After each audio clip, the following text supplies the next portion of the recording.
Makanya begini, saya punya pengalaman spiritual yang saya tidak akan lupa sampai ketemu pangeran ra bakal lali. Saya itu dulu itu heran seheran-herannya kenapa Allah muji Ibrahim itu kadang sederhana sekali, hanya ngendikan maka anak Ibrahimu Yahudiyau. Ibrahim itu tidak Yahudi, tidak. Itu kan enggak kata pujian yang luar biasa. Misalnya kayak muji Ruhin ini salah, Ruhin itu yura bajingan, yura preman. Kan hebatnya mana? Mestinya pujian itu kan alim alamah atau wali, ini enggak. Ruhin itu yura bajingan, yura preman. Allah muji Ibrahim itu hanya dengan satu kata, Ibrahim itu tidak Yahudi, juga tidak Nasrani. Dulu saya itu iskal itu janggal, dalam bahasa ngaji itu iskal. Tapi lama sekali saya iskal.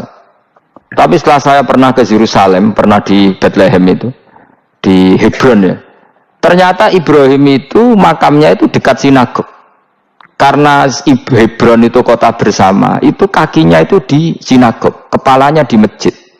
Ishak total di sinagog. Jadi King David itu total di sinagog. Artinya gini, satu-satunya penyelamat Ibrahim sebagai Muslim adalah dimaklumatkan Quran maka anak Ibrahimu Yahudiyah wala Nasraniyan. Karena secara kuburan itu tempatnya di Israel dan mayoritas Yahudi. Jadi tinggal orang Israel tinggal bilang lo ini lo agamaku. Agama Ibrahim, buktinya makamnya di Israel yang notabene apa? Yahudi. Makanya ini penting ya, saya itu berkali-kali bilang ya, orang soleh itu kudu ono ngawure orang soleh loh, tapi saya ulang lagi, sekali-kali kena ada anak jinakno Sarah itu sakit, karena orang Yahudi itu lebih perasa punya Ibrahim, anak wedoknya rata-rata artis-artis jenis apa? Sarah, sekarang Sarah itu nama Yahudi apa nama Islam? Yahudi, padahal kira-kira Sarah Yahudi apa Muslimah? Muslimah istrinya Nabi Ibrahim. Tapi kita tidak punya nyali menamakan anak kita Sarah. Coba kalau kita yang pakai, lama-lama Sarah terus jadi neng, jadi punyai. Tapi yang disebut Sarah itu pasti non Muslim. Begitu juga Daniel. Daniel itu nama Nabi. Yosua itu. Tapi wani gak ada anak jenenge Yosua, mesti dikira Daniel. Itu nama Nabi. Jadi banyak nama Nabi yang dipek kubu mereka. Akhirnya kini jenenge Solikin. Pokoknya ngono-ngono itu. Wah, matanya wong tenan. Nah, agama itu mulai dulu itu masalah klaim di sosialnya ya. Pada level kebenaran tentu agama itu hak dan batil. Tapi pada level sosial itu klaim. Klaim bahwa Ibrahim itu kita. Kata orang Islam, kata orang Yahudi Ibrahim itu kita, kata orang Nasrani Ibrahim itu kita. Sebab perdebatan itu ketika diputuskan Yerusalem, Hebron, terus Bethlehem, itu dianggap kota internasional, kota bersama. Sehingga di sana itu yang namanya Nabi itu kadang kakinya di masjid, kepalanya di sinagog, atau pokoknya separonan. Jadi saya pernah sholat di masjid Ibrahim itu harus melewati sinagog.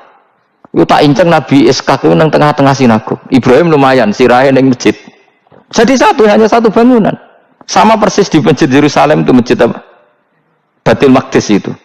Tembok yang satu yang sebelah ini dipakai tembok ratapan, tembok yang sama yang satu dipakai masjid. Itu jangan satu tembok, bukan dua tembok.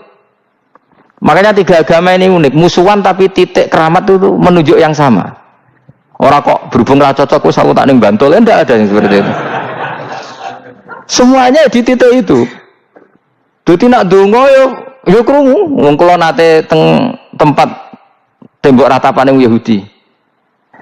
Nah, pertanyaannya gini, satu-satunya yang bisa meyakinkan umat Islam kalau Ibrahim tidak Yahudi dan Nasrani ya dawuh pangeran. Kenapa? Karena secara fisik makamnya itu di kawasan apa? Yahudi.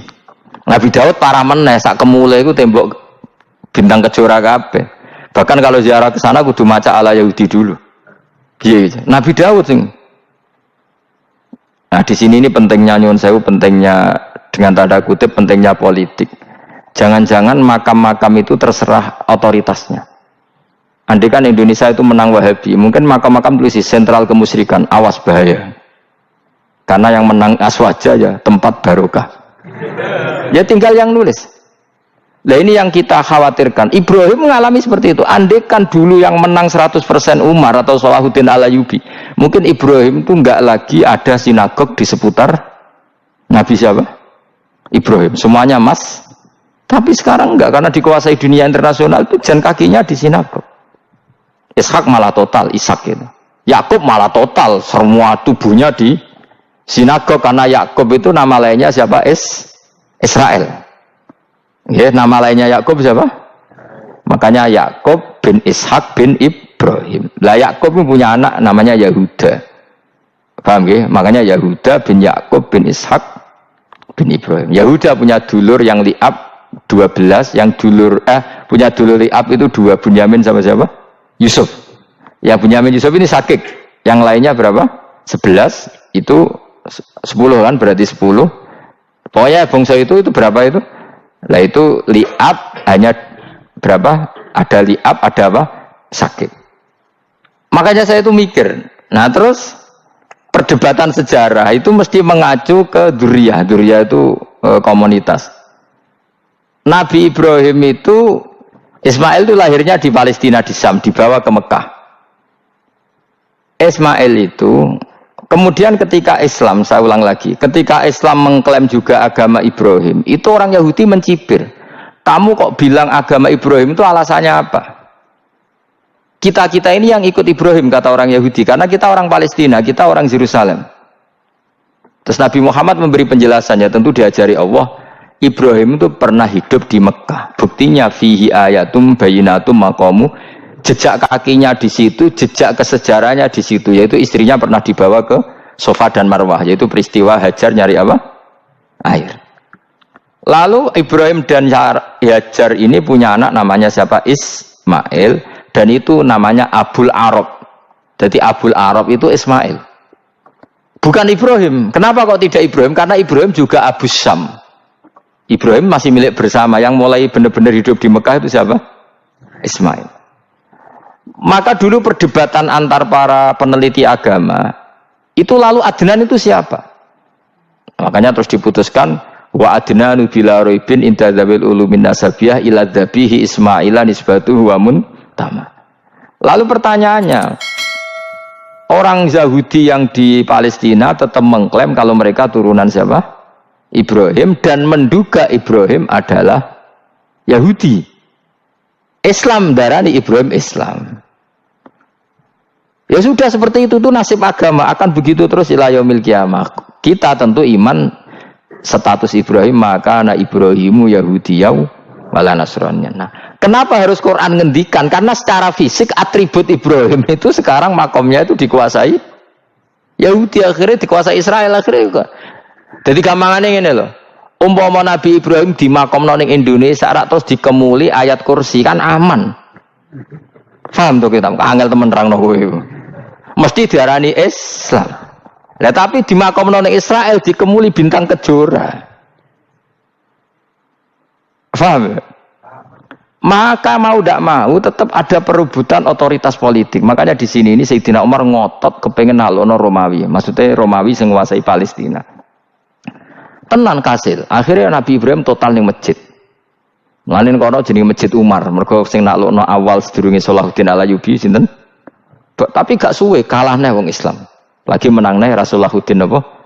Terus kalah meneh, terus saiki dadi kota modern nih. Dikelola secara internasional, dianggap kota 3 napa? Agama. Ya wis. Lah kita wis ngimani Quran wae ora usah ndelok bukti fisik. Mergo nak bukti fisik iku beberapa nabi makome ning Israel sing status notabene niku Yahudi. Lalu Yahudi itu apa? Awas kena anut aku. Wis akeh pinterlah sementara anut aku. Karena ini sekali salah itu fatal. Yahudi itu siapa? Yahudi itu nama agama, apa nama marga, apa nama sekte. Terus orang tuh gak tahu mikir meneh, dikira Yahudi itu nama agama, apa nama sekte. Israroh Gus ora tau mikir, ya wis ora roh penak. Dadi Yahudi iku jeneng wong iku Yahuda bin Yakub bin Ishak bin Ibrahim.